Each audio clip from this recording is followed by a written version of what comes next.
Today I'm going to be sketching in paper by 53. Hi everyone, Steve Elliott here again in my favourite sketching app, Paper by 53. I don't know if you can see the photo in the top left. It might be a little bit small really, especially if you're looking at it on a phone or a small device. You might see it okay if you're on a PC, but there's a lot going off in that photo, and I wanted to talk about that you don't, or if you're working from photos or from real life actually, you don't have to paint or sketch absolutely everything you see. You can choose just a small portion and feature on that, and that's what I've done here. There is a small tree sort of sticking out between a few rocks, and it probably makes up, I don't know, 1/8 of the photo, and that's what I've decided interests me, and that's what I want to sketch. So I've just picked that tiny little bit of subject to draw, and it's the same with real life. When I've taught drawing classes, I've taken students out with me, and we've gone out on site. We've gone to different locations, and I always used to pick somewhere that's, you know, quite scenic and not usually urban, because students are nervous and they don't want people looking over the shoulders. So we'd go to quite tranquil spots, and it'd be beautiful. And they'd all be looking around and saying, "I don't know what to draw. I don't know what to do," and they could be spending an hour deciding on what to draw. And I've been the same. I've gone for walks in the Peak District and walked for an hour and not find anything to draw. And the secret is just find something small. Don't look at the big picture. Just pick something that interests you and sketch that. And now I see things everywhere I go to sketch. It's not a problem anymore. So there's that to bear in mind.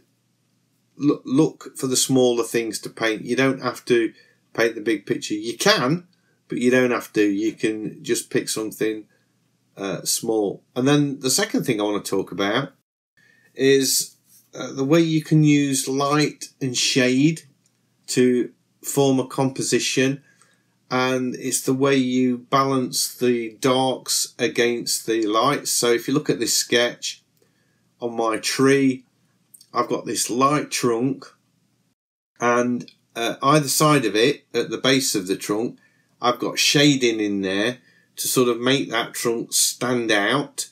So you've got the white brightness of the trunk against the shadows behind it.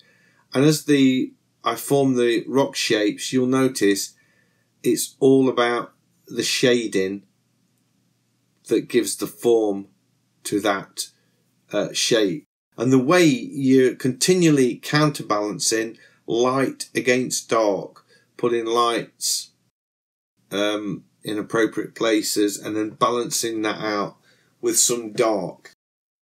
And it's a good way with a sketch to work out lights and darks that you're going to go for within a painting. So it's well worth doing.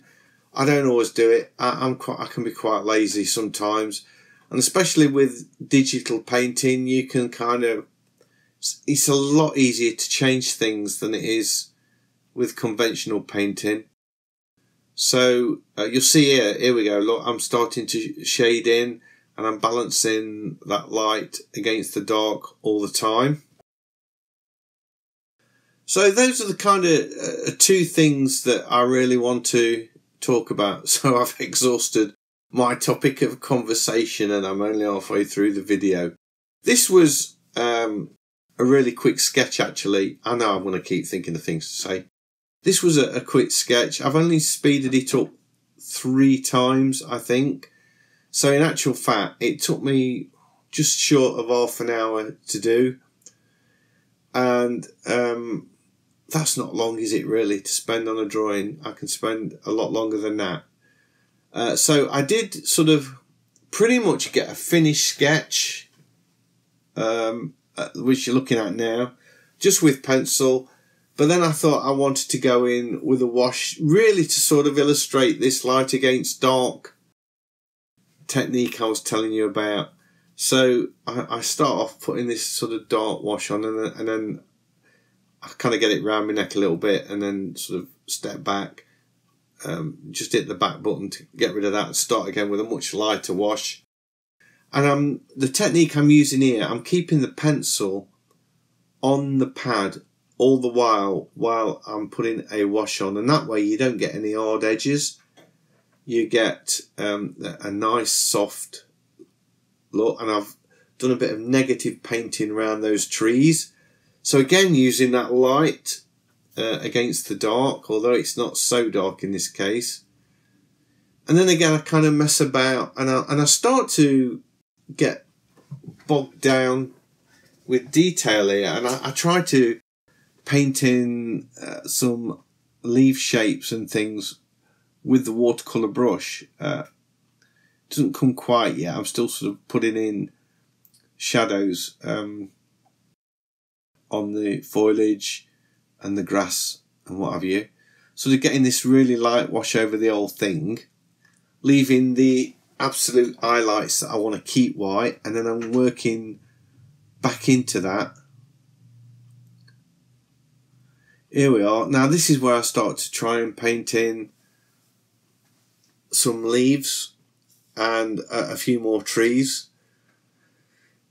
and you can see it doesn't work. I use my finger to blend the colours together, which is quite a nice technique, and I could have made this, you know, a lot more detailed and worked on this, and I guess I could have made it work, but I thought, see, at that point I suppose it's okay, but I didn't want it to be a really complicated sketch. I wanted it to be a really simple, loose, quick drawing that you can imagine just sort of sitting down and doing really quick, and I get it all muddled up.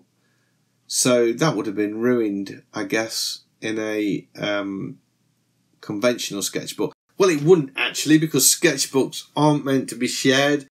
They are a learning tool, aren't they, really? It's a way you can express yourself and try new things and practice and improve, and you don't have to show them anybody. They can be very private, although I obviously share in this one, but I'm still using it the same way as I would a conventional sketchbook, where I'm sort of practicing things and learning and improving all the time, because sometimes you can get bogged down